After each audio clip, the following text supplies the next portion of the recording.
New Thought Media Network. We are a global broadcast network of positive music, media, and entertainment, inspiring humanity's evolution along the journey of enlightenment and creating a world of love, peace, empowerment, and prosperity for all. New Thought Media Network. Positively inspiring.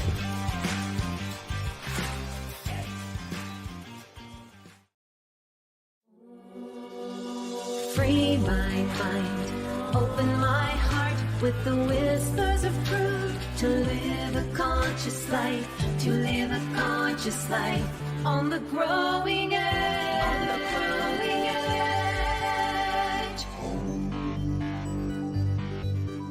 edge. And now, here's Allie. Hello and welcome to Growing Edge Live. I'm Allie Benjamin, and it is my great joy to be here each and every time. Welcome. I'm so glad that you stumbled across us or found us intentionally. Whatever brought you here today, I'm so glad that you listened, and I'm welcoming you with lots of love and appreciation for you right where you are, wherever you are. And I trust that today's show, the conversation that we have today, inspires you and maybe helps you to move through your day and through your life with greater self-awareness and a greater sense of love and support, because that is my intention. Every show we interview soul-centered individuals that are channeling their time, their love, their energy, their creativity, their resources into doing good works in the world. And so every week we come together to inspire minds and heal hearts and transform lives and evolve consciousness. We are sponsored by Satya Center and produced by the New Thought Media Network. And I underscore that today, the New Thought Media Network, because my guest today is Dr. Robert Brzezinski. And Robert is the founder of the New Thought Media Network Ministry. There he is, for those of you that are watching. And for those that are listening, you can't see, but he's all dressed up and we're ready to dive in to have a conversation. Welcome, Robert. Thank you, Allie. It's great to see you, great to be with you, and great to be back, because it's been a while since you and I have had a chance to really sit down and gab a bit and share a bit and explore a bit around what's happening in New Thought and the future of New Thought and New Thought in general. So I'm really happy to be here. Great. Me too. Yeah. I thought in preparation for our conversation today, I better go back and listen to my very first episode of Growing Edge Live, which actually was an introduction. And you were my guest and you helped me kick it off. And I really appreciated hearing our conversation from a year ago and sort of touching base with that new energy, that beginning energy that I had in coming to this platform with all of the beautiful presenters that you have on this network. And so I know that we'll be able to talk about a lot of things because there's a lot up in the world, but I really want to take this opportunity to shine the spotlight on New Thought Media Network and the various different speakers, ministers, teachers, authors, spiritual beings, mystics, and all those diverse individuals and groups, as some of your shows on the network are actually collaborations, more than one person or two people. So exactly. So, welcome. Where are you? I'm actually at home, which at this time of the year is I don't want to say unusual, but conference season throughout the summer and the fall actually keeps New Thought Media Network traveling a bit and on the road and here and there and everywhere. However, I'm at a nice point where I'm at home and I'm working. I've got about a month here, and we'll be heading off to the affiliated New Thought Network and their fall retreat here in just a handful of weeks. That happens in the beginning of October, the 7th through the 11th. So spending some quality time at home. It's that we're now back to school already. So both my kids are back to school, one in college, one in high school. However, the last couple of weeks, we had a lot of time to be together as a family and connect in the ways that we don't get to anymore with both kids getting older. Our eldest is actually an adult, officially, legally, all of that stuff. So, and the other is knocking on the door. So we know that the empty nest season is coming soon, but we're embracing and enjoying and just loving up as much as we can when we're all together as a family. Yeah, that's so important to recognize that. I know that my children are much older now. I have grandchildren, but I remember those years when they're approaching adulthood and how it can be a very interesting time. And we're almost ready for them to leave. And then, then there's the empty nest. And so this time is really special when you can get together with both of them and share some family time. So good for you. Thank you. Yeah. So I'd love to know, or I know, but I'd love to share with our audience, what is New Thought Media Network?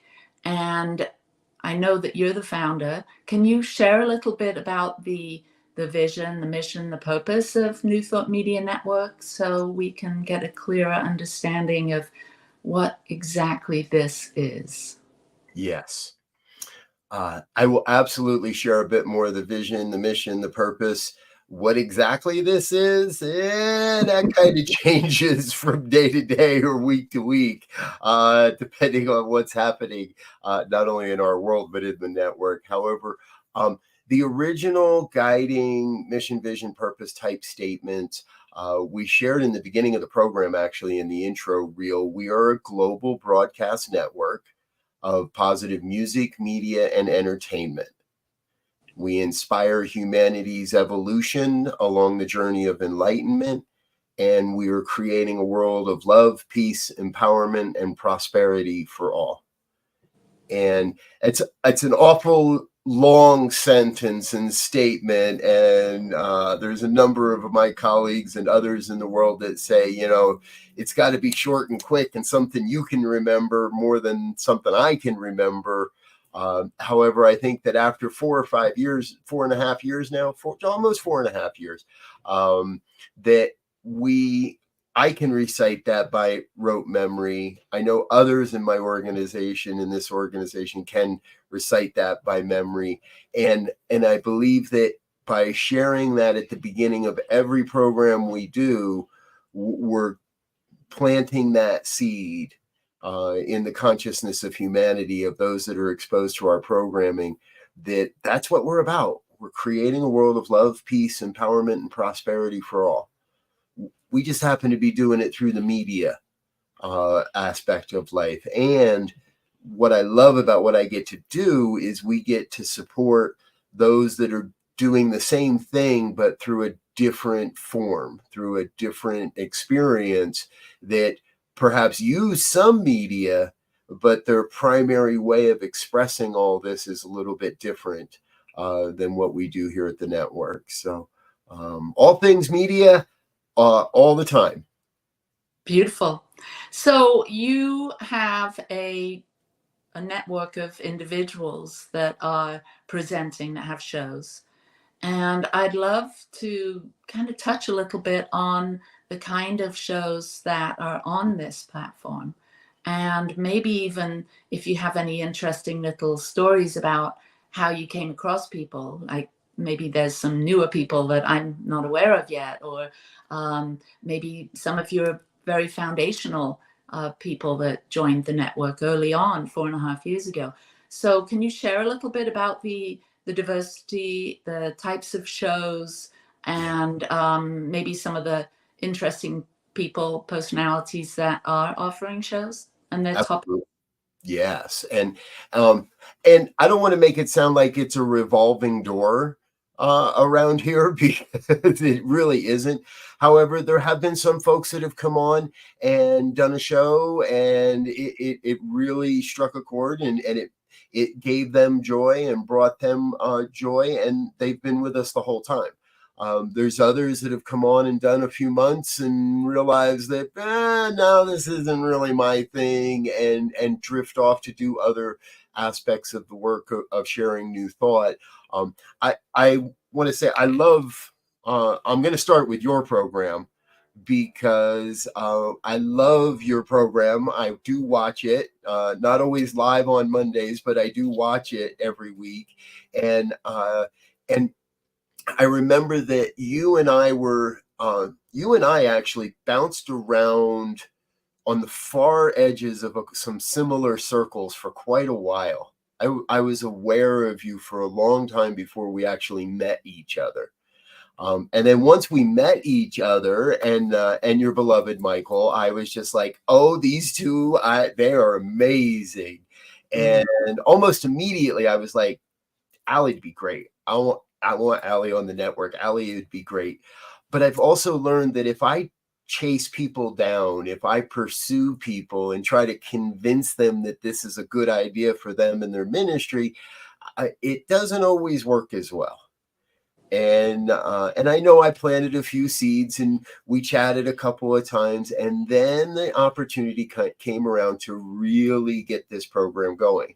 And there were a couple of stumbles that I remember in the early episodes, and I actually got to be your producer for a while in that Genesis period. And what I found is everyone on the network brings a unique gift. And so while our shows fall into a few different categories, we have spiritual practices type programming, and we have interview style programming, and we have a little bit more of like a professorial, I didn't say that right, a little bit more of a teaching style, or a little bit more of a variety or comedy style or commentary style. All of the different hosts bring a uniqueness that we don't see an awful lot of overlap. Your show is not like any other show on this network. And the shows I do, New Thought Today on Tuesday afternoons, where we interview new thought leaders, my co-host, Reverend Elzia Sekou, and I interview new thought leaders and try to look at the vision of the future of where this is all headed, of what needs to happen to get to where this is all calling us. And my Friday morning show is really, we call it Ministers Talking Bleep. And because I try not to say shit on any show other than my own, And on Friday mornings, we talk about politics, or we talk about guns, or we talk about the state of the nation, or the union, or the state of the world, or whatever it is that's in the news, to bring a new thought perspective to that program. And we have programs on grief. Your Doula for Grief is on Monday afternoons, which I really love. Our dear friend, Dr. Bill Marcioni, and his podcast partner, Carol Lawrence, do a program on Mondays. It's really cool. It follows your show. And it's called the Practical Prayer Podcast. Now, they had a audio-only podcast for a long time before getting connected with us. And what they do is they kind of show you the behind the scenes of getting a podcast. So at the beginning of the hour, they are just kind of chit-chatting and figuring out what they want to talk about and where their podcast is going to go. By about 20 minutes after the hour, they kind of do a little break and announce the podcast and then record a podcast. And once they're done, they do another little break where they end the podcast, the audio portion of it, and open it up to the audience for questions or feedback or comments or other interactions. I think that every one of our programs, and it would take me a couple hours to go through all the various people and all the various programs. But there's a lot of variety, from Rockin' the Love with Robin and Gil on Wednesday afternoons. Our dear friend Dr. Sherry has a program on Tuesdays where she focuses, called Global Focus Today, where she looks at the people that are doing focus ministry versus the people that are doing pulpit ministry in New Thought. And we've got a couple of new shows in the works in pre-production. I can talk a little bit about this.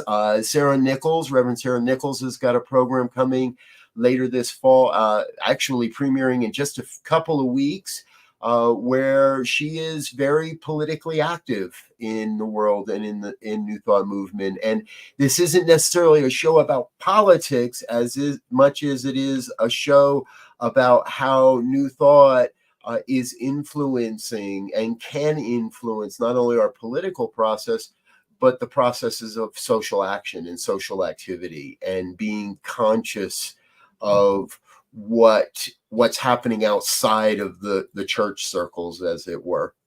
Another relatively new minister, Casey Taylor, is in pre-production, bringing forward a show that's going to look more at pop culture and how pop culture is influenced by New Thought, or could be more influenced by New Thought.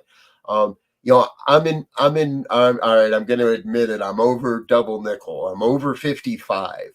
So it's not so easy for me to speak to the 20-somethings, and yet I think, I don't know how old Casey is, so I'm not even going to try to venture a guess, but she's got a voice that can speak to that audience, and that audience will listen to, that wouldn't necessarily listen to how I'm going to say it. And she's got a co-host that she's working with. So much fun. The variety. If you're up on Tuesday evenings, Monday, our producer Michael will have to drop a note in the private chat and let me know the correct day. But our show, Girls Behaving Metaphysically, I think is an incredibly irreverent look at how we show up in the world as New Thought in the moment, and always a great laugh, but also always a deeper. I walk away with a deeper understanding of the philosophy following that program. So again, a huge variety, and I didn't even get into what we do on Sundays, so we'll save that for another conversation. Yeah. Wow. So there's really a lot of content. There's a lot of diversity within that content, although it speaks to people like us, people that are interested in self-development, bringing communities together to talk metaphysics and New Thought.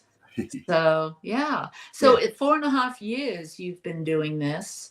Uh-huh. How has it changed for you personally? Because like you mentioned, some people start a show and after a few months drop off. And so I'm just underscoring how amazing it is that you've stayed enthusiastic, that you've kept this going, that, I'm sure there's peaks and valleys in all of that. But how is it, has your vision changed since the beginning? Are you still feeling like it's going in a particular direction, or is it made a U-turn or switched courses? How is it now compared to, for you, as it was at the beginning? Yep. Great question. Fabulous question. Thank you.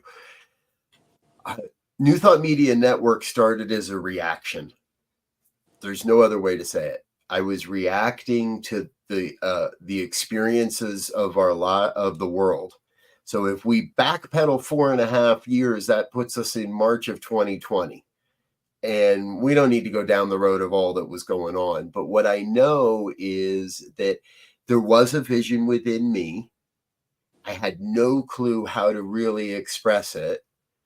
And as every other avenue of income in my life and began to dry up, it was a reaction.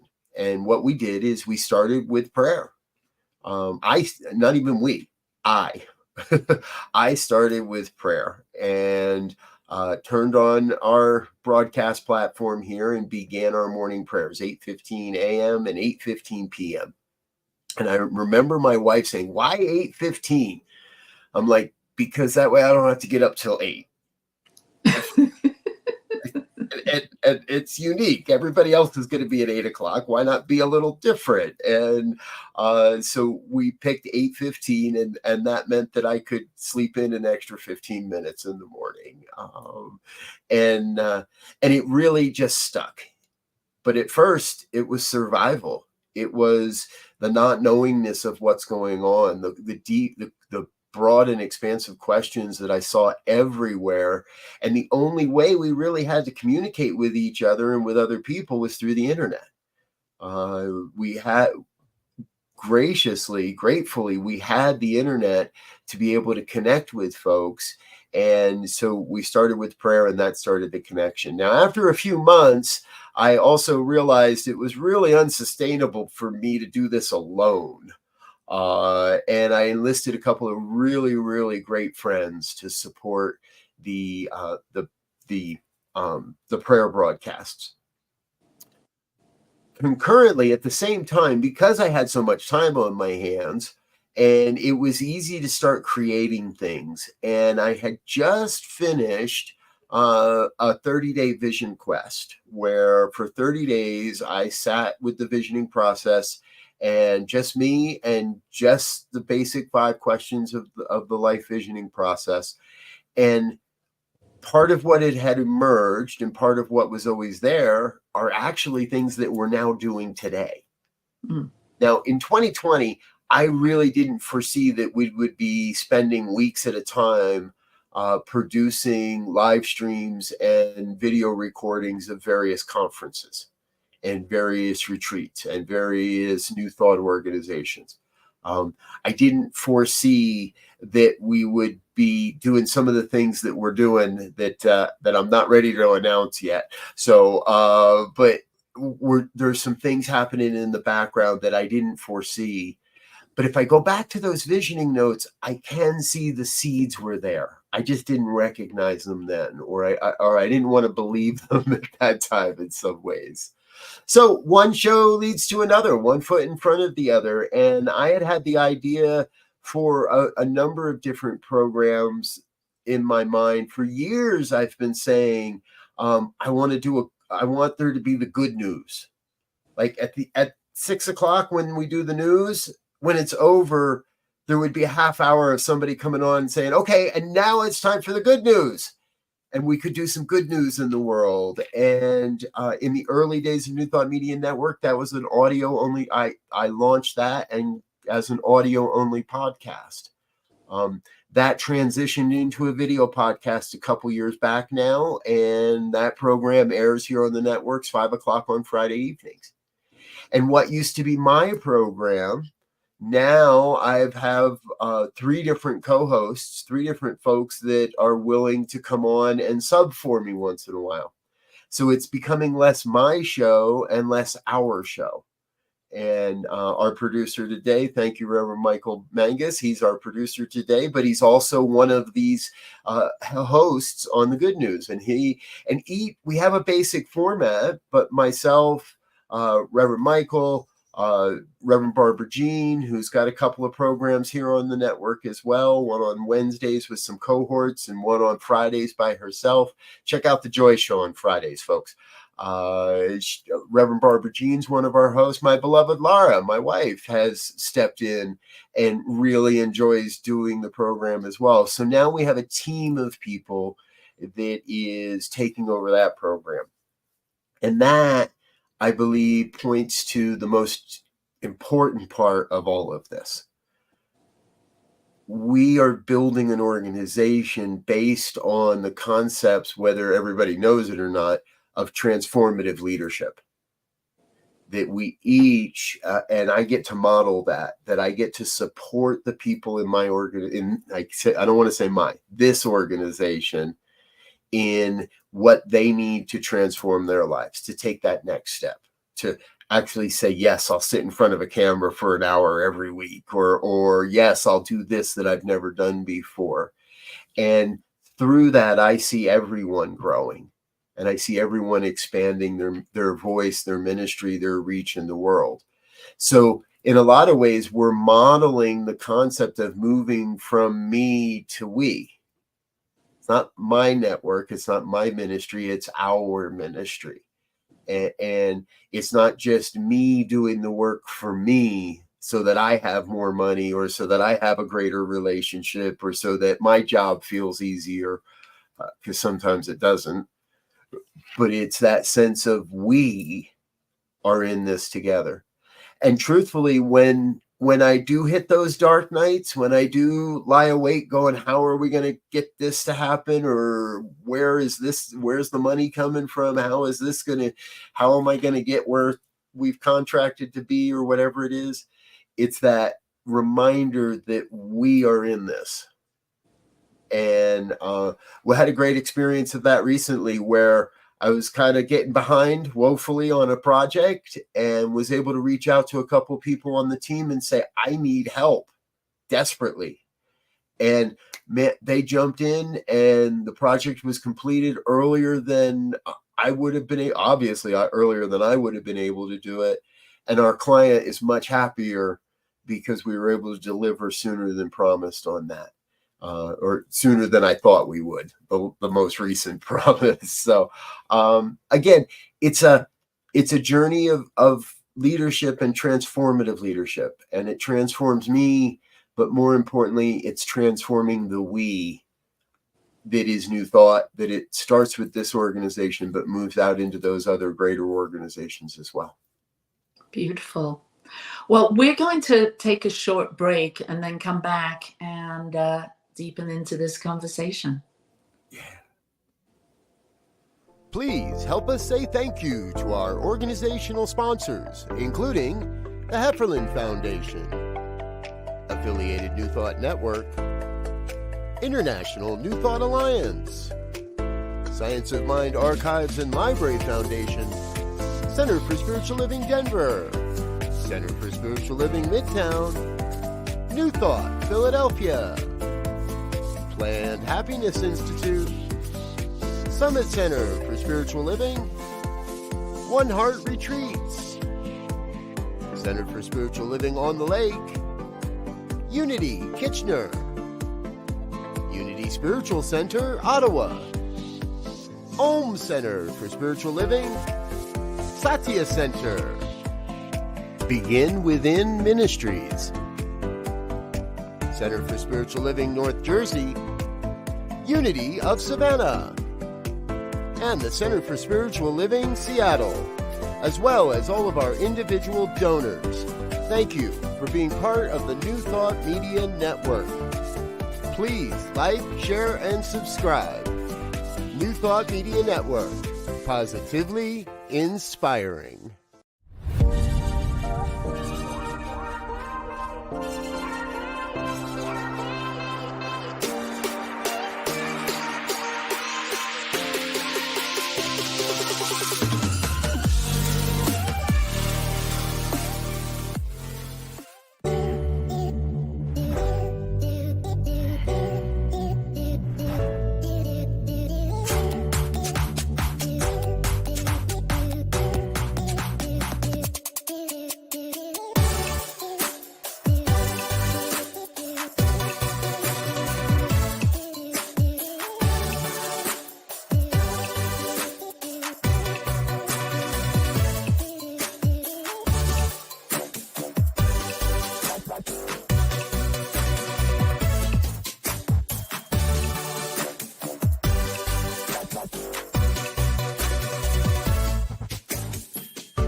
free my mind, open my heart with the whispers of truth, to live a conscious life, to live a conscious life on the growing edge. On the growing edge.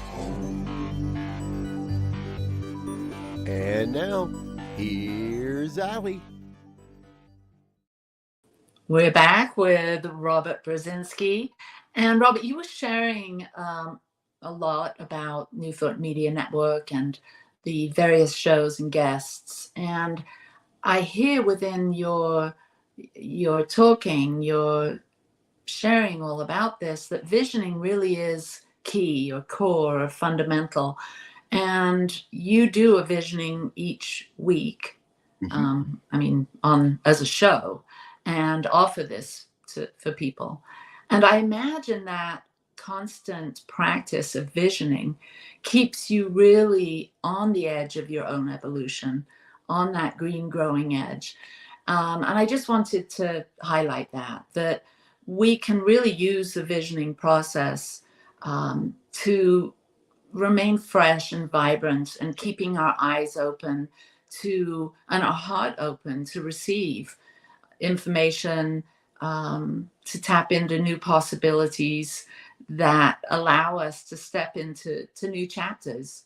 Yeah. And so with that said, this visioning that you do all the time, what is it that you're stepping into? And I know there's some things that that are kind of secret, or in the seed stage or the early seedling stage. But what are some of the things that you're really feeling or building consciousness around, as far as your ministry and New Thought Media Network, and some of the things that have maybe happened for you in being a part of this growing ministry that you've sort of planted the seed initially as? Because I know that you're not just here doing shows on New Thought Media Network platform, YouTube, and various other social platforms, but you're actually working around the world, doing retreats and filming, I guess. Is that how you'd say it? So you're filming and you're supporting other bigger movements, maybe organizations. And so tell me a little bit about how your vision is, where it's going, what you're seeing out there in the field as you're in New Thought, but plus you're, a citizen of the planet. So what's going on out there? What visions are emerging? And share some of the good news about all that. Absolutely. Thank you. A citizen of the world. I need to embrace that a little bit more, I think. So thank you. To really understand that, I want to go back just a little bit. Actually, maybe more than a little bit, almost 20 years ago now, because when I was first introduced to New Thought, it was through the Center then it was called the Church of Religious Science in Salt Lake City, Utah, and became eventually we changed our name to Centers for Spiritual Living and all that. And in that time, I was also introduced to visioning. So visioning has been instrumental to me from my very introduction to this philosophy and these teachings. Now, because of that, I've also found it to be, my primary way to talk to God. And in the old days, we were taught, you can talk to God. Yes, we can talk to the divine, whatever name we want to use for it. If that word isn't your word, that's okay. The universal intelligence or whatever. And I realized, rather than be in prayer and just please, please, please bless me, or be in meditation and just sit and listen, and a conversation would accelerate the process. And that's really what visioning is. It's an acceleration of the process of coming to a conversation with the divine and being able to see what's emerging and where the trends are going and what it is that the divine already has in store for us. We just haven't come to understand that yet. So through 20 years of this, I have countless notebooks filled with reflections and the answers to the questions and all that.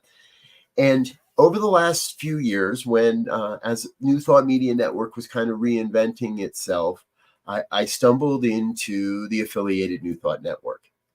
And Anton, as it's also known, has a kind of that background piece of the slogan of "We Say Yes." And I'm the kind of guy that when I first heard that, I was like, "Oh, we're going to put this to the test." But you want to stand there and tell me you're the people that say yes? You haven't met Robert Brzezinski just yet. Let's see how this goes. And so interestingly, I now sit on the board of trustees, the board of directors with the affiliated New Thought Network, because they kept saying yes to me. And when the time came in my visioning, what came forward was to serve a greater vision for New Thought. And Anton was one of the ways to do that. Along the way, I also recently said yes to the International New Thought Alliance and was elected to their board as well. And it puts me in a really unique place to be able to see the similarities and what's happening in New Thought at a greater level than just one organization. So there's a handful of organizations right now that constitute the work, if you will, of New Thought. The traditional early adopters or early teachers of New Thought, religious science, divine science, and the unity movement are all still strong, growing, and active in the world. And from those organizations, another group kind of grew and expanded. The Agape Center for Spiritual Living, United Foundation for Better Living, Hillside Church, Crystal Cathedral or Sunshine Cathedral in Florida. A number of other organizations have grown and expanded out of that. ANTN, INTA, the Association for Global New Thought, AGNT. We really like four-letter acronyms around this movement, and then I look at myself and New Thought Media Network, and what we're doing is kind of like now the third generation, because out of all that, I was very specific in choosing New Thought and our initials NTMN. Don't step on anybody else's, but we also now have the New Thought Men's community. And our brother Reverend Eamon Duffy, who's bringing a new show to the network here soon.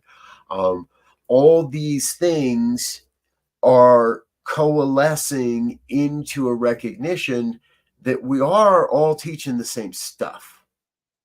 Some of us use a little more of a Christian Bible background to do it. Some of us use a little more scientific wisdom to do it. Some have a more Southern flair. Some have a more African descent flair. Some have different trappings, if you will, different clothes on. But in many ways, we're teaching the same philosophy and the same principles and often the same practices. I have, for a few years now, been sort of operating under that idea that we want to break down the false belief in denominationalism within New Thought. And just this year, I was at a conference where I heard one of a great leader, Reverend Dr. Sheila McKeithen, in a talk share, "Let's be New Thought." And I was, oh yeah, like that's something I have seen and heard in my visionings for a number of years now. What if we all really were one? And this is why I tell you that first piece in the beginning, because in many ways it circles back to something that my very first teacher taught me, shared with me when I was first getting into this. And at that time, the Church of Religious Science and another organization, Religious Science International, were operating independent of each other. However, they both were teaching exactly the same philosophy from the same exact books, because they were two splinters of the original organization that was known as the Institute of Religious Science. So the Institute of Religious Science had a division and a disagreement and a split and operated two different organizations for quite a while.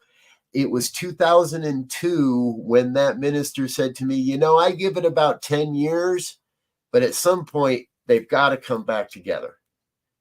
How do we teach oneness when we're operating separately, when we're not demonstrating that? It was about 10 years, exactly 10 years later, 2012, when Religious Science International and United Church of Religious Science came back together, dissolved their existing organizations, and became one, which is now known as Centers for Spiritual Living. My understanding is at that time, leaders from the Unity movement were invited to consider joining Centers for Spiritual Living. And my understanding, well, I still have yet to have anybody admit this to me. Nobody's ever like committed it to film, but my understanding is at that point, much of the Unity leadership said, you guys do what you're doing. We want to watch for a while and see what happens. Well, that was just over 12 years ago now. And what I see today is, and for the past couple of years, is a coalescing of leadership, of leaders coming together. It began in earnest, my belief is it began a couple years back at an International New Thought Alliance Congress in Chicago, where a number of leaders were brought together to present. And between the work of the International New Thought Alliance and the affiliated New Thought Network, those two organizations have continued to foster a conversation, presentations, sharing of ideas, sharing of culture through their conferences, through various avenues. And that's really what I see coming in the future, is we are coalescing back into let's be New Thought. And let's share and each of these organizations does something really, really well. They don't all do everything well, but they all have their place. And I think that if we can come together and really come and work together, there is, well, the horizons for New Thought are endless at that point. And it is happening. There is a monthly prayer call that is by invitation only, and it is predominantly the leaders of all these major organizations or a delegate. So we all know that Michael Beckwith's schedule is insanely busy, and so Agape, Michael isn't able to be with us, but he sends one of his top people every month to be a part of this prayer call. I'm blessed to sit with these people on a monthly basis and pray together. And I've also heard others publicly share, okay, so we're doing that. We could probably have more than just 15 minutes a month. We could probably get together and give an hour towards a conversation. And so what I can sneak peek for people without too many details is keep your eyes open over the next couple of years for a more expansive leadership symposium with an expanded circle of leaders and those that are being identified as future leaders within the New Thought movement, to continue to explore this concept of how do we be New Thought together rather than be a whole bunch of organizations that just get together once in a while. Yeah, beautiful. Yeah, I've been keeping my eyes and ears open over the last 20-something years as I've had friends and connections within Unity and CSL and Anton, obviously. That's where I'm affiliated, or the Satya Center is affiliated with Anton. And I can really feel a shift or a change that's occurring. I'm not currently serving on any board of directors, and that's very intentional. But I do keep my finger on the pulse. I do keep my ears and eyes open, and I'm noticing that there's a lot of energy. Unity is now housing some of the science of mind or religious science-based Yeah. things, like what is it that's just moved into Unity? The The archives. the archives, the Science of Mind Archives and Library Foundation moved their headquarters and all of their content from Colorado to Unity Village. And I don't believe it's a secret that the Addington Archives, which is my understanding, the primary archives of the Divine Science movement, are moving to Unity Village as well. It's actually, from my understanding, a done deal, and we're just waiting for the weather to be right. You don't want to take all these archival materials from Mesa, Arizona. You don't want to take them out of the building in the middle of the summer and put them in a moving van and drive them halfway across the country. But that is happening as well. And we see it. The astute eye also can see that Unity itself is moving through their own clarity around who they are, of their definition of their beingness as organizations. And I always have to remember that there are really two primary organizations within the Unity movement at this time: Unity Worldwide Ministries and the Unity. I might be mixing the names up, and Unity Ministers organization. So one maintains Unity Village and the publishing arm and all the worldly kind of business stuff of Unity. And the ministers group deals more in the one-on-one, the interpersonal support for communities, and those types of things, ministerial education. So those organizations have their unique identity. So I see a lot of organizations that are coming through their own experience of better defining their identity, and that's necessary again for us to work together. If we all are playing in our field of genius, in our zone of excellence, then we don't all have to do it all for it to happen. And I think we're seeing that in the education realm right now. Centers for Spiritual Living recently announced that they're closing the Holmes Institute, which is the master's degree program associated with that organization. My master's degree was awarded by Holmes Institute. I believe you attended some of Holmes Institute at some point or graduated. Forgive me for not remembering that. But ultimately, I think we're going to see that in education, a coalescing and an agreement that we can study everybody. And it was Dr. Tim Stewart, Divine Science Minister, current president of the International New Thought Alliance, where I first heard this.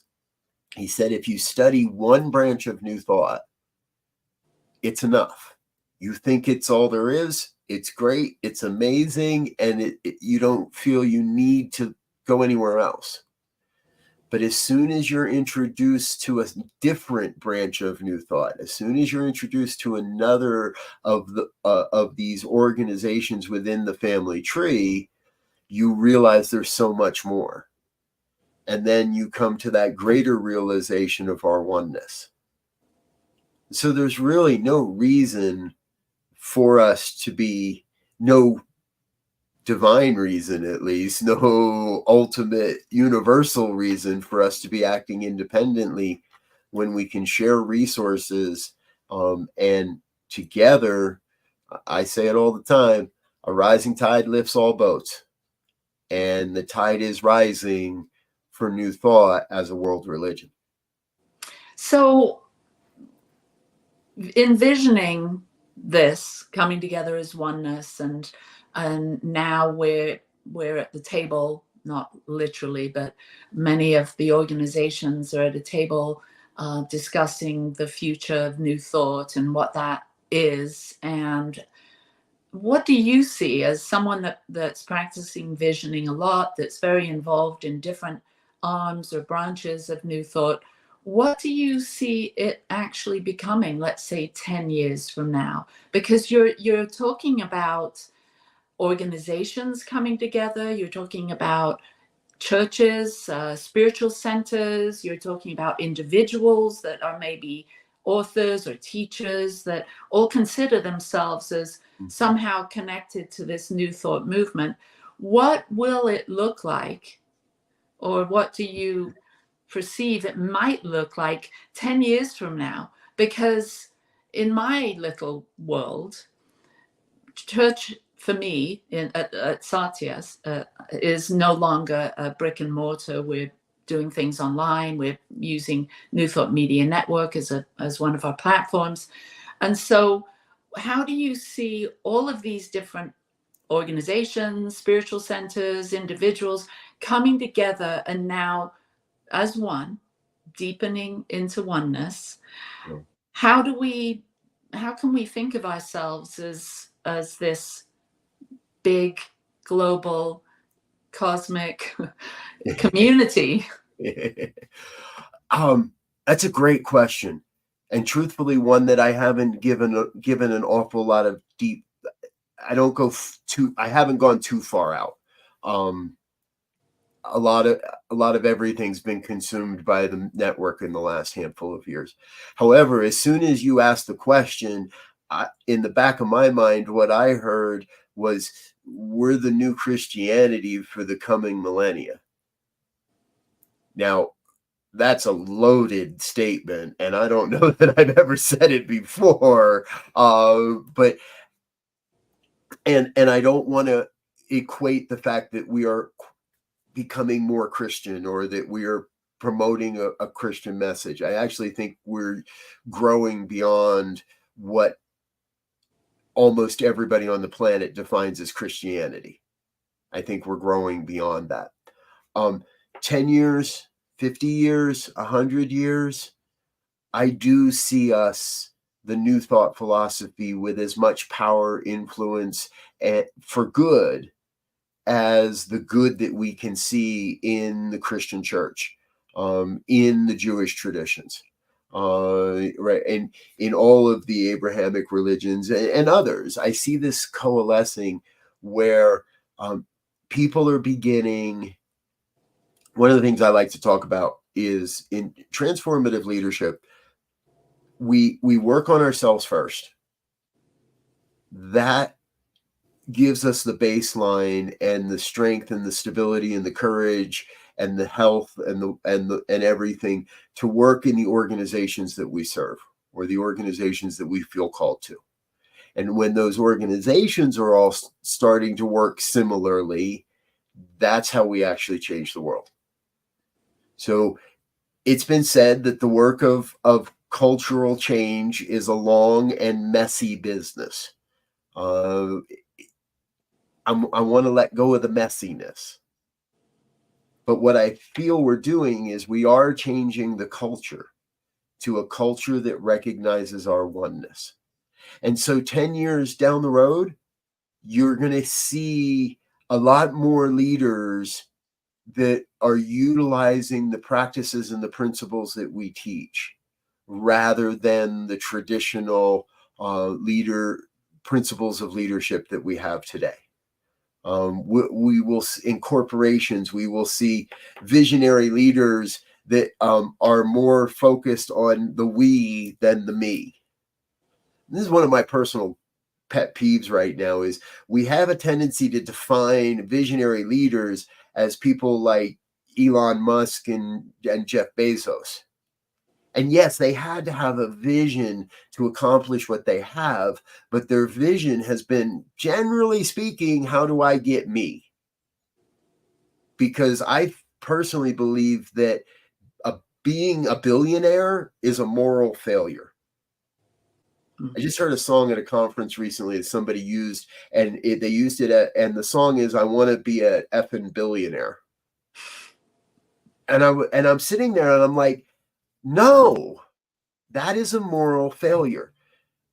How much do I personally need to survive? And how much more good would that money do out in the world helping others rather than just accruing interest in somebody's bank account who's never going to spend it and eventually leave it to his kids who will never actually spend it or invest it in humanity?